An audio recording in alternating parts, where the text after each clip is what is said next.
Developing news tonight. A SEPTA train suddenly erupts into flames during the busy evening rush in Delaware County. Hundreds of passengers forced to evacuate as emergency crews arrived on the scene near the Crum Lynne Station. The cause of the fire still under investigation tonight. Thursday night, and the big story in Action News is the scary moments aboard that Wilmington Newark line. The SEPTA regional rail train was carrying 350 passengers when the fire broke out, and tonight's service remains suspended. Action News reporter Brianna Smith live at the scene with the very latest. Brianna. Rick, SEPTA says it was a rush hour train, so it was fully packed, but thankfully there are no reported injuries at this time. And you just missed it. Crews towed that damaged train out of here to evaluate it. And now SEPTA is trying to determine how the fire started, but they say people were alerted by the smell of smoke. Fierce flames and thick plumes of smoke poured from underneath this SEPTA train carrying about 350 passengers on Thursday night. The first car of the train was engulfed in flames, but by that time passengers fortunately had been evacuated. Our crew had been evacuated as well.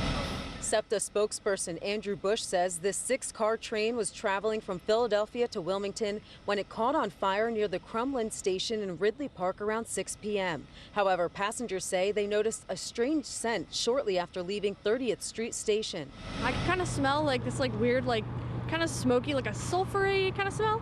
And I kind of just thought it was like the train normal stuff, because it always kind of smells sulfury. But yeah, it was getting really strong, especially as we got to Crum Lynne. I started to smell it too after a little while. I think we got about 2 stations down from here, and then people were really starting to notice it. People were looking out the windows, getting a little, starting to panic a little bit. Some passengers say due to the odor, the train stopped and passengers were advised to move to the back. Then they stopped again to evacuate. It seemed like they thought they could keep the train moving, but obviously that wasn't the case.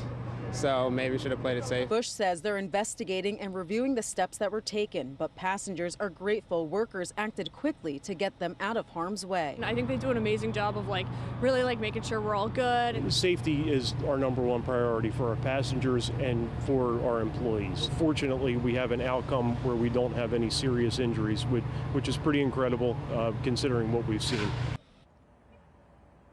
Yeah, and passengers praised the SEPTA crew for their quick response, and they were taken home by bus to their final destination. As for service on this line, SEPTA says they'll provide updates on SEPTA.org, and of course we'll keep you informed right here on Action News. Live in Ridley Park, Brianna Smith, Channel 6 Action News. Rick? All right, Brianna, thank you for that report.